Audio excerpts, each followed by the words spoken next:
All right, I've got a question for the two AC Milan fans. I have this picture in my mind. I dreamt about it. When Ibra and Mandzukic, because they're a bit older, they're gone. I see in my mind the two strikers for Milan being Vlahovic and Belotti. What do you guys think? First, we're gonna Well, buy Mete at a discount. You know, what is it gonna Yeah. offer like Yeah. $3 to $5 million? Much But- better than Bakayoko, Much better. Belotti, honestly, you look back at Cairo, and if you need to believe, offers that were made in the past, and what were the offers back then, guys? Not just for Milan, Belotti for 60, 70 million. And he said, no, I'm sorry, you're an idiot. You're an idiot because nowadays it's a business, right?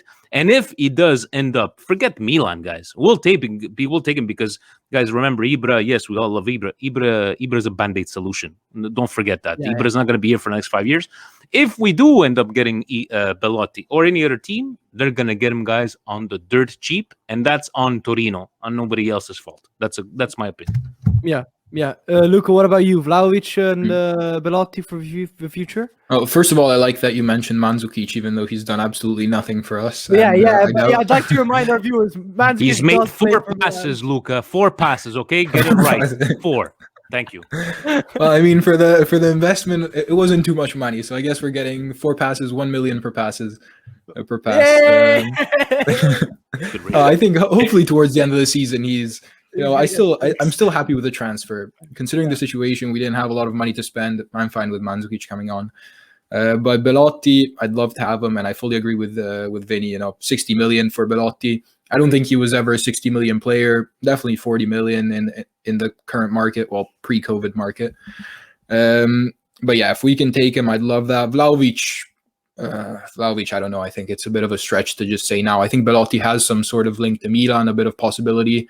Vlahovic, I don't know. I don't know of any actual possibility. For sure. I don't want to see Leao, honestly. I want to see him on loan as soon as possible. I don't want him around. You need to stop with this loan thing, bro. Like, we paid 25 million for him. You said Sousa last time. Sousa, we paid 500,000 for him. You can send him out. You can't send out someone who we paid 25 million for. Wait, someone here is saying Vlahovic is Kalinic 2.0. Nah, he's Kalinic. I mean, let's hear from Vlahovic. What do you think? Yeah, Vinny, what do you think about Leao? I'm really curious. About Leao. We have very Adda says that do we really need to get into this? Okay. We have to, Vinny. We have to. I'm sorry. All right. You just ruined this night. Look, guys. We can be on the side that, I was actually going to call the podcast tonight a little less Leao, a little more Rebic, please, for mentality-wise, like the reactions. Now, people want to complain about Leao. I think the complaining has to be from what I'm pissed off about is that I don't see that drive in that kid, right? I don't see la voglia. I don't see, and then people saying, oh, but he sucks as a center forward. Okay, who else are you going to put as a center forward? We have nobody. Nobody. So it's like, oh, but he plays a lot more better on the wing. Okay, who the hell are you going to put as a striker? So I'm not defending him for this, but I think that the mistake Milan has made in the past is giving up way too soon. In a season that we've had so far, right? You could talk about his his body language. He did score a couple of goals when Ibra was out, but guys, again, we've overachieved this season. And for sure. matter. Vinny, it's not over. Vinny, don't jinx it. No, but I'm just saying is that everybody wants to shit on Milan. Oh, you're gonna hey, who told you we're gonna be second place when there was 11 games left, right? Yeah. So you can shit on Leao all you want. For me, tell me who else you were gonna put over there, and we'll discuss. Who were you gonna put over there instead? Hulk Hogan? That's what we call him. The boss's son, Maldini Jr. Oh, yeah, Maldini Jr. Wait, sorry, Amy, before you go on, someone says here in the chat, Vinny, ask him what Steve thinks of Leao. Oh, Jesus, no, that's going to be for tonight. Steve is ready. Steve does not like Leao, but not that he doesn't like the person Leao. He just finds, again, with the whole body. I'm always trying to put, two sides to the coin, right? Yeah. He didn't perform well. We wanted to see a reaction from him a bit better, and then we get performances like this. But I like to see on the other side, okay, so what else are we going to do? You're going to put him on the wing? Who are we going to put up front? That's the way I look at it. So that's where the discussion comes in very well, is to look at it both sides of the street and have a intelligent conversation and a debate, right? Not You're wrong. I'm right. Here's the way I'm thinking. Here's my rebuttal, and go from there. We really needed an adult in here. Sorry, Amy, for the last time I'm going to interrupt you, but it's just I need to do some housekeeping. Someone messaged me about this. By the way, guys, I put in the link in the chat that you can subscribe with Prime. It's totally free if you have a Prime account, and you'll be helping out radio a lot, or you can donate. Both the links are in the chat, and there's also the link to go to Vinny's channel, the Milan Weekly Podcast, and all their platforms. Sorry, Amy, go on. What were you about to say, Leao? I want to say, now I think it's a very similar scenario with other players at Milan. I think Vinny said. Right, let me go to the Milan slide anyway. We're already here. We're already here, yeah. Milan gives up way too quickly on players. You look, Kessi's first year, he was playing out of position and was terrible, to be honest. He got similar criticized to what Leao is getting now. Same with Çalhanoğlu. He was playing as a left winger, I believe. And he was terrible. Everyone hated him. Everyone wanted Çalhanoğlu on the bench, Çalhanoğlu out. Now he's one of the integral parts of your team. Of course, he had COVID. He's recovering, but he could be back. I think you just need to give him a chance. You see these spurts of really, really good performances. I think against us last year, he was really good. This year, first derby. You know, you're talking about giving him a chance. It's not giving him a chance right now. I think right now as we speak, Leao is your perfect substitution.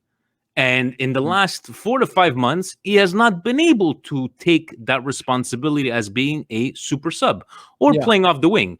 We did see him have good performances when he played on the wing, but you can see the frustration in his face, you know, giving up on certain talent. Like, to loan him out, what are we going to loan him out for?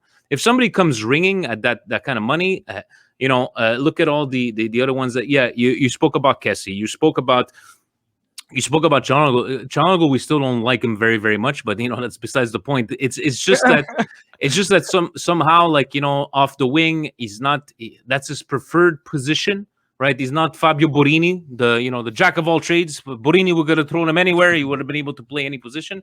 But I think the most frustrating part about Leao, guys, it's not like people talking about he's like a Niang 2.0. I think the frustration with Leao is that, God damn it, we've seen you do better than this. Can you give us a bit more? And we want him to perform. Because we know he can do so much better. Like, we know it. And that it's the exact same thing as Balotelli, right? Even though, like, Balotelli on paper had a lot more talent than Leao, you see the potential in a Leao. Like, I called Niang 2.0. It's not really Niang 2.0. It's because you can see the raw talent that he has. And God, just give us something. Just give us... an example like Rebic, we didn't like what happened. Don't get me wrong. But can you show me a bit of emotion on Rebic? Right? You saw that he was pissed off, right? When was the last time we saw a reaction like this from a player? That time Castillejo took a red card last year because he was so pissed off in the 93rd minute. Give me a bit of passion. Give me a bit, So I don't think I remember a Leao foul. Like on when someone goes on a counterattack and like the attacker stops him. I don't think I remember Leao ever doing that. No, he doesn't track back. Yeah, he doesn't track back. He doesn't track back. Now, again, guys, who are we to say, oh, he's lazy? And some people might call him lazy. But what if he's being told not to track back? I don't know. We're not coaches. We you know what I'm saying? So there's a lot of keyboard warriors out there. And I'm not a lover of Leao, guys. Don't get me wrong. But before you talk, right, double check what you're talking about. Last time I checked, you're a coach at FIFA? You know about formations better than Padre Pioli. Like, if you think he's a shitty striker, okay, give me your alternative, and then we'll talk. What are we gonna do? He's a victim of circumstance. I'm not gonna lie, guys. I was before this. I was on that. I'm a very emotional football fan, and I think it's still the emotions from last night running. But I'm not gonna lie, you guys make a pretty good argument. The whole alternative thing is a convincing argument. I don't